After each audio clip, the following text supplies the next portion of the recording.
Question words, सवालिया अल्फाज।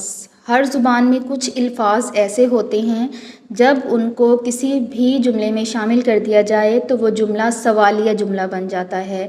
यानी हम किसी चीज़ के बारे में, किसी शख्स के बारे में, किसी जगह के बारे में, किसी वक्त के बारे में पूछने के लिए ऐसे अल्फाज इस्तेमाल करते हैं। इसी तरह इंग्लिश ज़ुबान में भी कुछ सवालिया अल्फाज हैं। जब ये अल्फाज किसी सेंटेंस में शामिल कर दिए जाएं तो वो सेंटेंस सवालिया फ़िक्रा बन जाता है और उसको इंटेरोगेटिव सेंटेंस कहते हैं। इंटेरोगेटिव सेंटेंस का मतलब है कि जिसमें किसी चीज़ के मुतालिक सवाल किया जाए, पूछा जाए। नंबर 1 पे देख लेते हैं हु।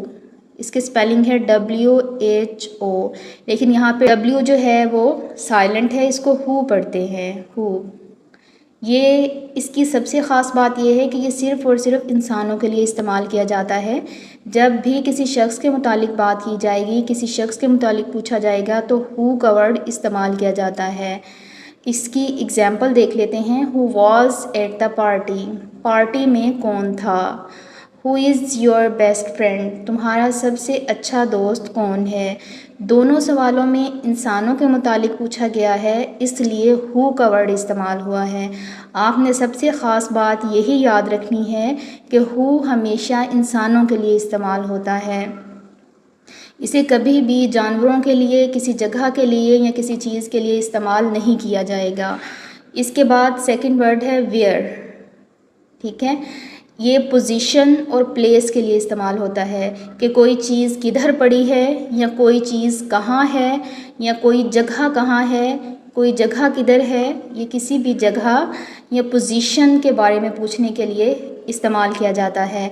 एग्ज़ाम्पल देख लेते हैं। वेयर डू यू लिव, तुम कहाँ रहते हो। वेयर डिड यू गो, तुम कहाँ गए थे।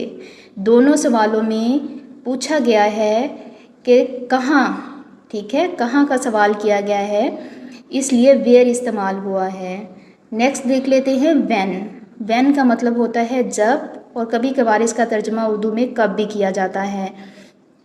ये कब और जब दोनों के मायने में इस्तेमाल होता है। ये अमूमन टाइम को बयान करने के लिए, किसी ओकेजन को या किसी मोमेंट के बारे में बात करने के लिए इस्तेमाल किया जाता है। जब भी हम टाइम के मुतालिक पूछेंगे, किसी ओकेजन के मुतालिक पूछेंगे, यानी कि किसी मौके के बारे में बात करेंगे, किसी तकरीब के बारे में, किसी अहम इवेंट के बारे में, तो व्हेन इस्तेमाल करेंगे। इसी तरह से मोमेंट यानी कि किसी लम्हात के बारे में, किसी अहम वक्त के बारे में बात करेंगे तो तब भी व्हेन इस्तेमाल होगा। एग्जाम्पल्स देख लेते हैं। व्हेन इज़ योर बर्थडे, तुम्हारी सालगिरह कब है। यहाँ पे व्हेन का तर्जमा है कब। When did you get up, तुम कब जागते हो। ठीक है, नेक्स्ट पे देख लेते हैं वाई। वाई का मतलब होता है क्यों। ये रीज़न के लिए या एक्सप्लेनेशन के लिए इस्तेमाल किया जाता है कि तुमने ये काम क्यों किया। ठीक है, रीज़न बयान करो या एक्सप्लेन करो, ये दोनों को जस्टिफाई करने के लिए इस्तेमाल किया जाता है। वाई आर यू सैड, तुम अफसुर्दा क्यों हो। ठीक है, रीज़न पूछी गई है। वाई डिडेंट यू कॉल मी, तुमने मुझे कॉल क्यों नहीं की। इसमें भी एक्सप्लेनेशन मांगी गई है कि तुमने मुझे कॉल क्यों नहीं की। इस तरह से नेक्स्ट देख लें व्हाट। ये वेरी कॉमन है, ये अमूमन सवालों में इस्तेमाल होता है। ये स्पेसिफिक थिंग्स के लिए पूछा जाता है। ये किसी भी ऑब्जेक्ट के बारे में जब बात की जाए तो व्हाट इस्तेमाल होता है। It is very common. Examples देख लेते हैं। व्हाट आर यू डूइंग, तुम क्या कर रहे हो। व्हाट इज़ योर नंबर, तुम्हारा नंबर क्या है। आप मतलब किसी भी चीज़ के लिए या किसी भी ऑब्जेक्ट के लिए व्हाट इस्तेमाल कर सकते हैं। It is very common. अमूमन जो है जब बच्चों को स्टार्ट करवाया जाता है सवाल या फ़िक्रा तो व्हाट से स्टार्ट लिया जाता है, क्योंकि इसको यूज़ करना बहुत आसान है और अमूमन हर फ़िक्रे में इसको शामिल करके उस फ़िक्रे को सवालिया बना लिया जाता है। नेक्स्ट देखें विच।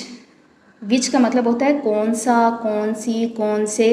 ठीक है, ये चॉइस के लिए या अल्टरनेटिव को बयान करने के लिए इस्तेमाल होता है कि तुम्हें कौन सी चीज़ अच्छी लगती है, तुम्हें कौन सी जगह अच्छी लगती है, तुम्हें कौन सा ड्रेस अच्छा लगता है। ठीक है, एग्जाम्पल्स देखते हैं। विच ड्रेस इज़ गुड, कौन सा ड्रेस अच्छा है।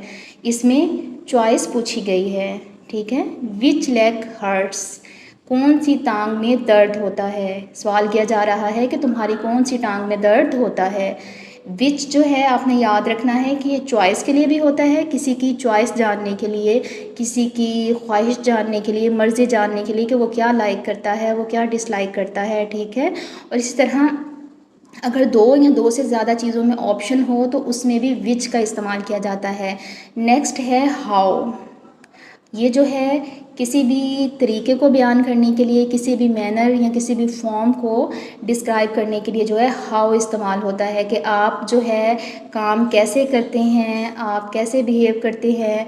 मतलब किसी भी चीज़ को कैसे में जब पूछा जाएगा कैसे, तो उसके लिए हाउ इस्तेमाल होगा। हाउ जो है इसके आगे नेक्स्ट काफ़ी फॉर्म्स हो जाती हैं, हाउ मैनी, हाउ मच, इस तरह से लिख लेते हैं। Example, how was your day, तुम्हारा दिन कैसा था, कि तुम्हारा जो दिन है वो कैसा गुजरा। हाउ डू यू नो हर, तुम उसे कैसे जानते हो।